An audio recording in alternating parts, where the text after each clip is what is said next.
I like this question. It's a wonderful question that a lot of people are going to do in their head and therefore fall for answers that are incorrect. Let's do this as if this were a homework assignment and we needed to write down every step. Here's my keys to success for math word question. 1, write everything. 2, label variables. 3, be exact. Never make anything up. No jumps.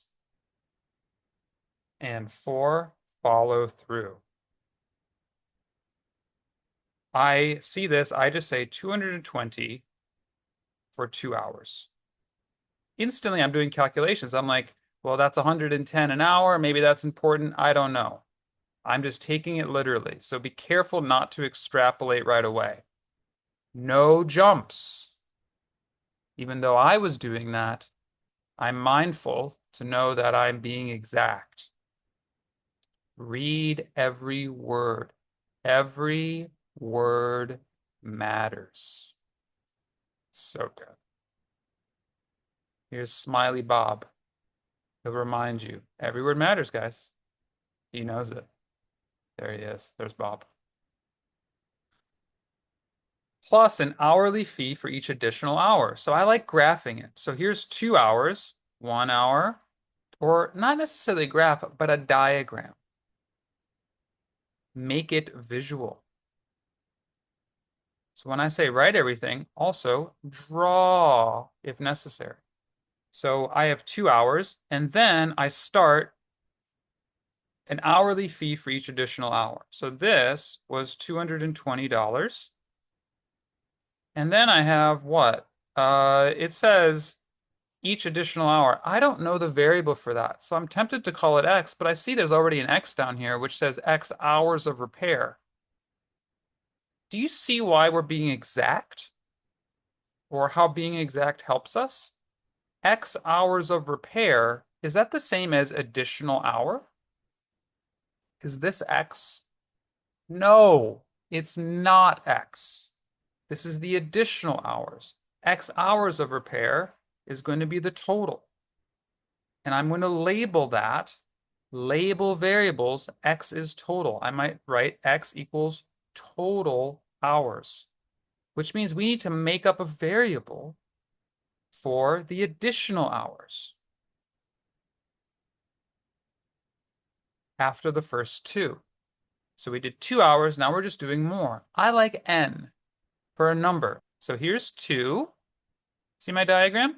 That was 220. And X is the total, right? That's the total. And this is N. So we have N additional hours.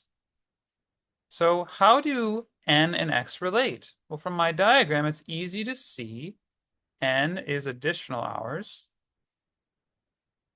that X equals 2 plus N.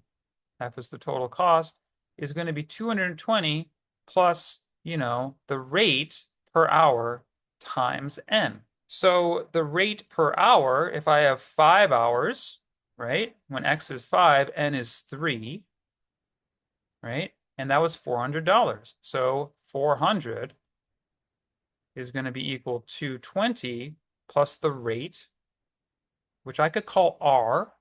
I could say R is the rate. Right? Here's my variables. Right? Could write the word rate times 3. You subtract 400 minus 220, you get 180 equals rate times 3. And you should get that R, right? The rate is $60 an hour. And say F equals, what was it? 220 plus our rate times each additional hour. So that's 220 plus 60. What? Is that 60x? No. And it's not 80x. And it's not 80x here. It's 60 times n. But from here, we see that n is x minus 2. So I do x minus 2. You distribute the 60, and you get 220 plus 60x minus 120, and then you get 60x plus 100. Once you got that it was 60x, that the rate was 60, you could also just plug in x equals 5 here, and it only works in A and C. Because if you plug 5 into here, you do not get 400. It told you that 5 hours gives you 400. That does not work for D, and that does not work for B. So that is a quick way of plugging in, plug it in, right? That's one of my high recommendations. Get used to plugging things in for variables. We've defined our variables.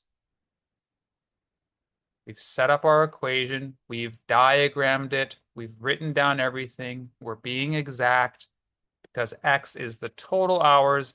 N, right? I'll call it N, is each additional hour. Every word matters. Bob knows what's up. We got this. And the answer is A. Did you guys notice there was like 4 different ways, 5 different ways of doing that? That was all of them. But the skills of writing down the information, mapping it out so that you see what's happening. You're not guessing. You're not making jumps. You're following through to the end to make sure all the information is consistent. The diagram will help you so you're not holding it all at once like you're spinning plates. Put it on the paper, plates will spin themselves. 5 seconds in. Pause for 5. 10 seconds out.